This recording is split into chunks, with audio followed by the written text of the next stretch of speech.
The challenges are quite significant, and I think they are in some ways multidimensional. Part of the challenge, it's vis-à-vis society and external stakeholders, the government, regulators, showing that we care about the quality of what we do. And I think in most cases, actually, I think we do perform reasonably well. In some ways, the more difficult challenges are the internal challenges, in terms of moving from accountability in terms of enhancement. The idea that you not only do this because you are asked to do, but because you think it's meaningful in terms of your institution. These processes have follow-up, that they have follow-up in terms of consequences.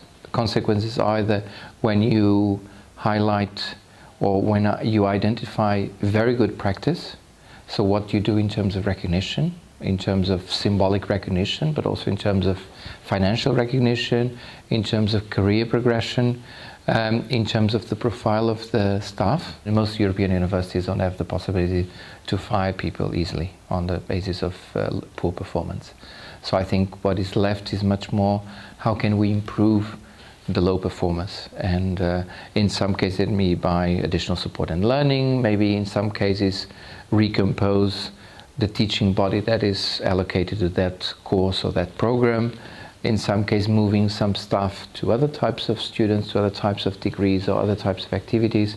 So in a sense, to have an active policy and be creative. EUA has been doing a lot of work in terms of institutional evaluation that highlights that the connection between collection of data, analysis of data, and reflection about the institution on the basis of that data. And secondly, that things have consequences. Otherwise, how can you convince students, academics, non-academics to do all of these things? I've talked to colleagues from other systems that said that their situation was not very different from the one that was portrayed for Portugal. Most of our academics, most of our professors actually spend a very significant time, probably the majority of their time, in terms of teaching and teaching-related activities.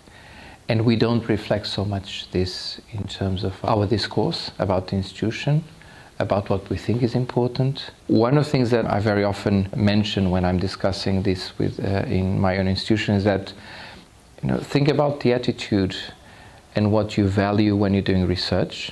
Things like collaboration, innovativeness, creativity.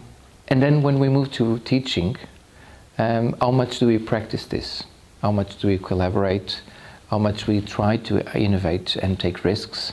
How much do we explore different things? How much we try to avoid routines in research, and how much we practice routines in teaching? How can we nurture education in terms of some of the values that we've been promoting in research?